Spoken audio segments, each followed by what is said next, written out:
collectors, and welcome to Long's Toys. Today we are taking a look at Toq-Oh from Ressha Sentai Toqger. This is the second release in the DXrobo universe line. Previously we took a look at Engine-Oh from Toqger, and I'm really excited for this. The first one I actually really enjoyed more than I thought I would, and I'm really excited to check this one out. We have actually seen this show up on the show and have direct compatibility with Maha-Robo or Bune-D, whatever you want to call them. So I think that's really cool, so I'm excited to check this out. Front of the packaging here, you can see big shot of the toy. Another picture back here, we got Tokyo Ichigo hanging out. Over here on this side, again, just kind of showing us that it's number 2 in the series. Over on this side, showing us the 5 individual Ressha. Not really anything going on the bottom. On the top here, just have a cool Toqger logo. We got Tokyo Ichigo hanging out, got a head of the toy right there.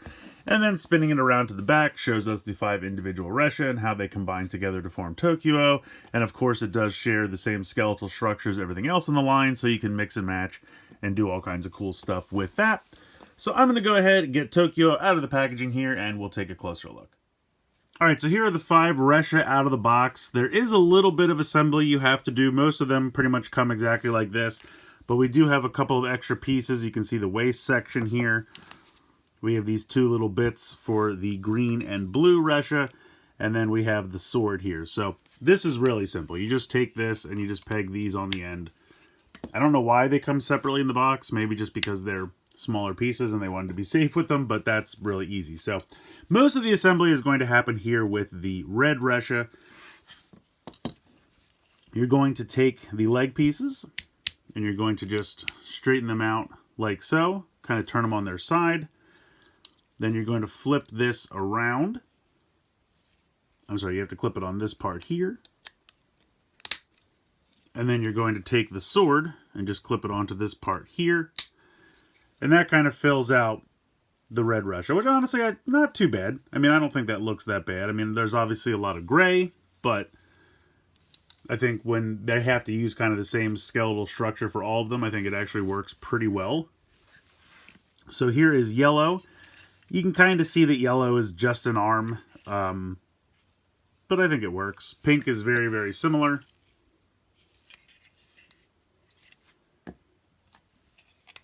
Green, I think, is maybe one of the best just because it has a lot of green on it. Blue is the same. You only have the one little connection piece here, and then these parts are down below. Blue's not too bad. And then we already took a look at red. So there are the 5 Ressha. They don't really do anything on their own, to be quite honest. They're just, you know, long rectangles, but that's what they were in the original show. So can't really ask for too much more, but they don't really have articulation or anything on their own. So let's just go right ahead and get into forming Toq-Oh. So we're going to move these off to the side momentarily, and we are going to start here with the red Ressha. We're going to disconnect the 2 things we just attached. And then we can go ahead and fold this back up. You're going to disconnect this. And there is Toq-Oh's head. Put that off to the side for now. So now we're going to take this. And you can see that there's kind of like a nice kind of beveled out area for this to sit. And so that's just going to click right on there. Very simply. And then you're going to take the waist section and bring this down like that. And then you want the kind of receiving clips to be facing forward. And then you're going to peg that in here. And so you've kind of made the torso / waist and thigh area of Toq-Oh. We're going to take green. And this section here, you can see, will unclip like that. You're going to take this part off and then just turn it and reconnect it. And you can see how that kind of has like a tilt to it. Now, it almost looks like there's a joint there. It almost looks like you'd be able to rock that, but you can't. It's just solidly in there, but at an angle to give him, you know, kind of a standable stance, we'll say. You're going to take this section here, pop this off, pop it onto the front, and then you're going to come here, and this is going to click on here, like so. Why won't you connect? There we go. So that's kind of filling out the torso of Toq-Oh there. So we're going to come over here to blue, do the exact same thing. this little section will pop off. Pop this off. Pop it back in. Take this, pop it off, pop back on the front, and then connect it here on the other side. And you can kind of see how like it fills this in and really just works nicely. I think they did a nice job how that all kind of contours. I kind of like how it comes in. You know, he's not as thick and blocky. I think that really works. Then you're just going to connect the legs. So that connection there, right, not this clip, but the actual gray peg will peg in right here. Pop that one in. And pop that one in. And you can see our Toq-Oh is starting to take shape. And then, as you can probably tell, these are very simple. You're just going to rotate the hand and connect this in. And then you can kind of move that out to the side. And connect this in. And then just take the head and pop that right on top. And there you go. You got Toq-Oh. We'll give him the sword. Fully assembled. I have to admit, he looks really good. I like this quite a bit. I mean, from the front, I think it's got, you know, all of the look to it that you would want. You don't see a lot of the frame or anything. They did a really great job, you know, getting all the Ressha pieces on there. The rainbow effect is, you know, fully working. I think it just looks really, really sharp. Now, it doesn't have a ton of articulation, and from the back, you can totally see, you know, all of the skeleton there, but I'm fine with that. I don't really need it to look amazing from the back. Head, unfortunately, has no articulation. It just clips on. You can move the arm like this. Technically, you can, you know, put it back if for some reason you wanted to do that. A little bit of a butterfly joint there. You can move the arm out to the side, but unfortunately no elbow, nothing forward. You can rotate the wrist, nothing in the waist. I mean, I guess technically you could try to move this, but it's going to run into this. But technically, if you wanted him to kick out to the side, you could.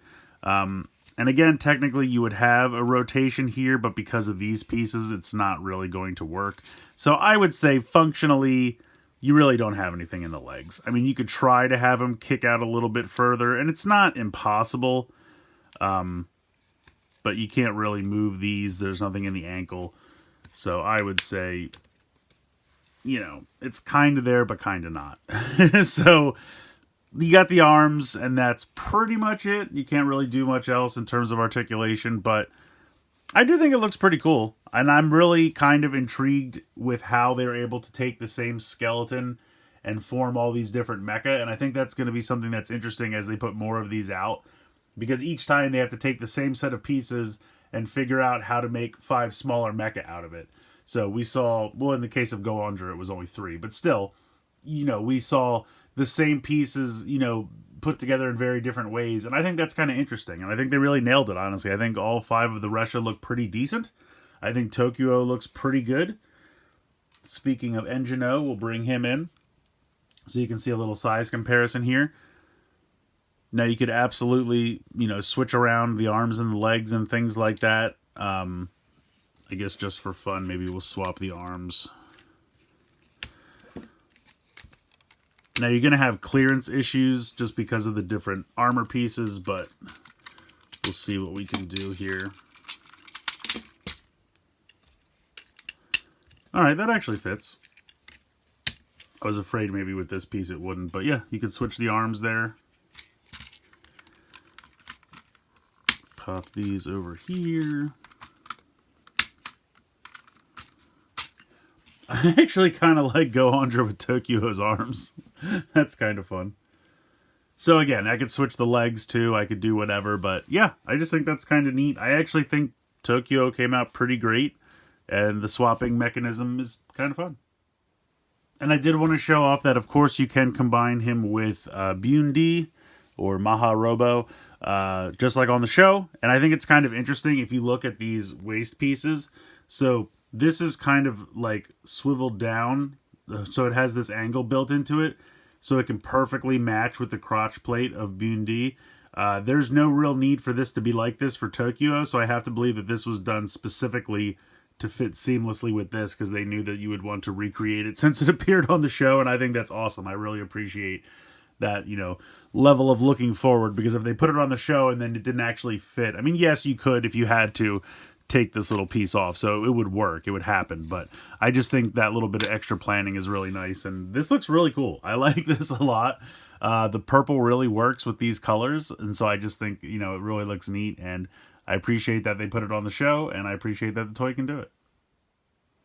I think Toq-Oh really came out great. Honestly, I think it's such a neat way for them to use that same skeletal structure to make, you know, 3 Go-Onger vehicles and 5 Ressha, and I'm interested to see how they're going to do the Gokaiger mech when that one comes out later this, or next month, I think it is. So yeah, it's really neat. I think the 5 Ressha are fairly successful. I mean, they're not, you know, the best in the world, but they look like 5 trains, and they were able to use the same pieces, and I think that's really kind of neat. I think the robot looks good. I kind of like how the torso kind of cuts in and makes him look a little bit more svelte, less blocky, whatever term you want to use. I just think that works. I think that contour really helps, and I think overall, like, to have just a, you know, Toq-Oh robot on your shelf, I think he looks good, honestly, like, especially from the front. If you put it next to the original, which unfortunately I don't have handy, but that one was a lot blockier. It just felt stiffer. Like, this one has kind of the contour with the ankle, like the built-in ankle tilt. You can't really do it yourself, but it's kind of built in. You can put the arms a little bit out to the side. I think the original, you could still rotate the wrists because that's how it transformed. Obviously, like this piece, you know, that could come down on the original. I'm trying to think if there was any other. Honestly, they're probably pretty similar articulation-wise, this toy and the original, but it just has kind of a sleeker look to it, I think. I mean, I kind of wish the sword was a little less dinky and maybe a little bit of paint on it would have been nice, but, you know, the one for Engine O was the same way, and it's not that big of a deal. But, yeah, for about, you know, 40 bucks or 35, whatever these are going for, I think they're reasonable, honestly. If you missed out on the original Toq-Oh, and you don't want to pay a fortune for one on the aftermarket, and you just want, you know, a decent representation of them that's not too expensive and has some other play features, it's pretty good. I think it's pretty neat. I mean, I didn't know what to expect going into these. Go-Onger was, or I should say Engine O was a surprise. Toq-Oh was even more of a surprise. I'm enjoying them a lot more than I expected, and I'm excited for Gokaiger. I'm really interested to see, and that one I do have handy, so when that one comes in, I will be able to do a direct comparison side by side of the original and the new one. So, yeah, these are fun. I mean, they're fun little robots, and I really like them quite a bit. So, I recommend it. Like I said, if you have the original, do you need this? Probably not. It's up to you if you really like the mix and match feature. But I would say if you missed out on the original, this is a nice, probably cheaper substitute that will look good on a shelf, and or at least stand in until you can find the original for a reasonable price. Obviously, it's not going to combine with any other Toqger mecha, but yeah, he's really neat. And I just love the colors. The colors for Toq-Oh have always popped. It's always been a mecha that I've really enjoyed just because it's so colorful and fun. But yeah, I like it a lot. Let me know what you guys think in the comments below. Please like, share, and subscribe. Hope you enjoyed the video, and as always, thanks so much for watching.